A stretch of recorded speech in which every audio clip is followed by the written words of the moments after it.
It wasn't the dinner. It wasn't a missed dose. It wasn't anything you could point to on a plate or in a pill bottle. You did everything right yesterday, and this morning the number was higher than it should have been. Higher than last Thursday when you did the same things. Higher than it had any business being given what you ate, what you took, how carefully you managed the day. And you stood there in the kitchen trying to figure out what you missed, going back through everything, the meals, the timing, the walk after dinner, all of it accounted for, and still the number. I'm 83. I know what my number should look like in the morning, and most mornings it does. I stopped one evening habit 3 years ago, something I had done every night for decades without a second thought, and the overnight spikes I couldn't explain stopped happening. I'm going to tell you exactly what it was, because the habit I'm talking about is not a food. It's not something you eat or drink. It's something almost everyone does in the hours before bed. Something that feels completely unrelated to blood sugar. Something no one at the pharmacy counter or in the waiting room has ever connected to the number on that machine. And the mechanism, the biological chain that runs from this habit to your fasting glucose, is real, documented, and once you see it, you will never unsee it. Her name was Clara, 74 years old, retired bookkeeper from a mid-sized city in Ohio. 11 years with a type 2 diagnosis. Careful woman. She tracked her food. She walked. She took her medication without fail. And she had noticed something that confused her doctor as much as it confused her. Her fasting glucose was consistently higher on certain mornings than others, with no obvious explanation in what she had eaten. Tuesdays were often worse, Wednesdays sometimes. Not every week, but often enough to be a pattern. She mentioned it at an appointment. Her doctor looked at the log and said the variation was within normal range, that blood sugar fluctuates, that she shouldn't read too much into individual readings. And he was not wrong to say that, but he also didn't ask what Clara did on Monday nights, or Tuesday nights. What she did between 9 in the evening and midnight that was different from other nights. She watched television, more on those nights than others, a show she liked that ran late, sometimes 2. She fell asleep on the couch occasionally, the screen still going. She had done this for years. It felt like rest. It felt like winding down. It was, in fact, doing something specific to her brain chemistry that showed up in her blood the next morning. Here is the chain. Follow it from the beginning. Your brain has a clock, a biological clock that governs when you sleep, when you wake, and when certain hormones rise and fall. One of the most important of those hormones is melatonin, the signal your brain produces to tell your body it is time to move into deep sleep. Melatonin doesn't just help you feel sleepy, it governs the depth and quality of the sleep that follows.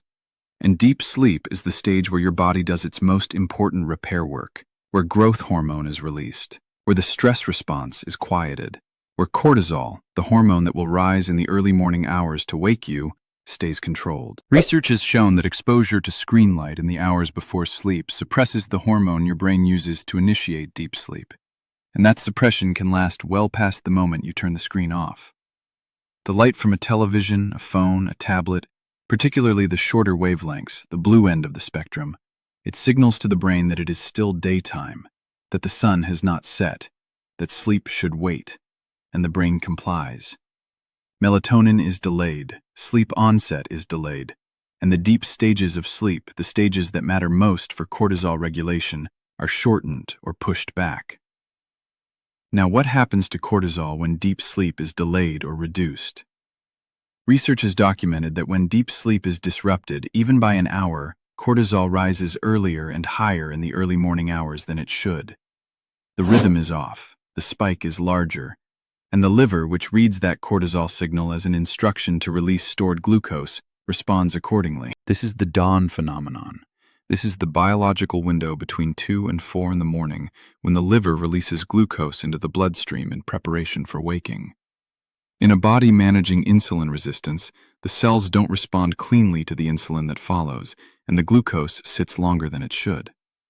But when deep sleep has been delayed, when the screen kept melatonin suppressed until midnight, when the body never fully reached the restorative stages, the cortisol signal that triggers that liver release is amplified. The liver releases more, the clearance is slower, and the number on the machine at 6 in the morning is higher than the dinner deserved to produce. Clara's Tuesday numbers were not about Tuesday's dinner.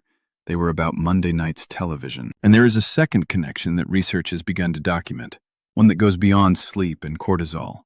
Melatonin, the hormone that screen light suppresses, appears to play a role in how the body handles glucose overnight. It has receptors in the cells involved in insulin response.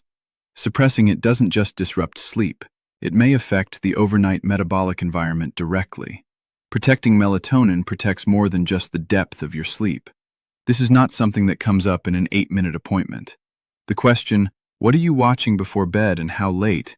has never appeared on a blood sugar management checklist. Not because the connection doesn't exist, because the system isn't built for it. Your doctor manages the numbers. The habit that is quietly shaping those numbers in the dark, nobody asked. Drop your fasting number in the comments. And if your numbers are inconsistent in ways you can't explain from food alone, tell me that too. You do everything right. You eat clean, you take your pills, and the next morning that number is still too high. I know that frustration. I lived it for years. They never tell you about the morning rise, your sugar climbing while you sleep, no matter what you did the day before.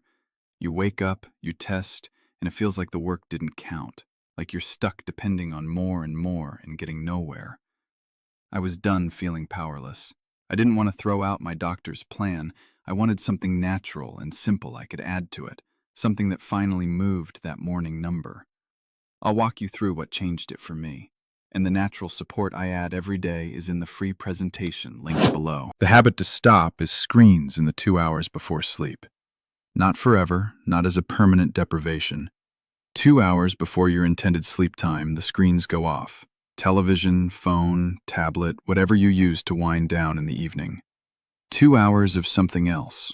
Reading under warm light, conversation, a short walk, music, anything that does not involve a backlit screen, and then sleep.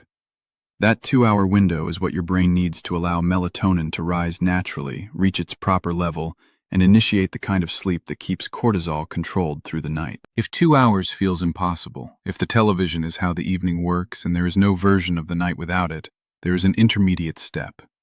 Research has shown that wearing amber-tinted glasses in the 2 hours before sleep, glasses that filter the wavelengths responsible for melatonin suppression, meaningfully improved sleep quality in people who used them consistently. They are available at any pharmacy or online for under $15. They look odd. They work. The mechanism is the same either way. You are protecting melatonin. Protected melatonin means deeper sleep sooner. Deeper sleep means cortisol rises more slowly and more moderately in the early morning hours. More moderate cortisol means the liver releases glucose more quietly.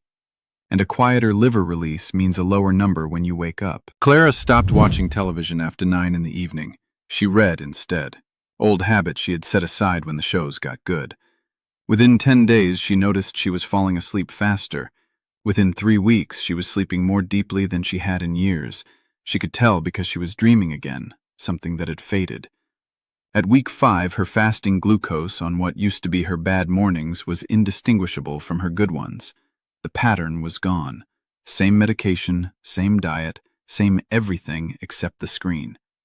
Her doctor, at her next appointment, noted the improvement in the consistency of her numbers. She told him what she had changed. He was quiet.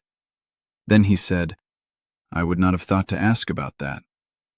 That's not a failure on his part. That's a 10-minute appointment doing what 10-minute appointments are built to do. The mechanism I just described takes longer than 10 minutes to explain. Now, stopping screens addresses the melatonin-cortisol liver chain. But the overnight window also responds to other habits that work on adjacent mechanisms, and doing one without the others is leaving support on the table. My evenings are quiet now. The screen goes off, the room cools down. I go to bed at the same time I have gone to bed for years. I don't always sleep perfectly, nobody does at 83, but the mornings are consistent. The number reflects what I did, not what happened in the dark while I wasn't watching. The first is bedroom temperature. A cool room between 65 and 68 degrees supports the deep sleep stages where cortisol stays quiet. Above 70, time in deep sleep decreases measurably.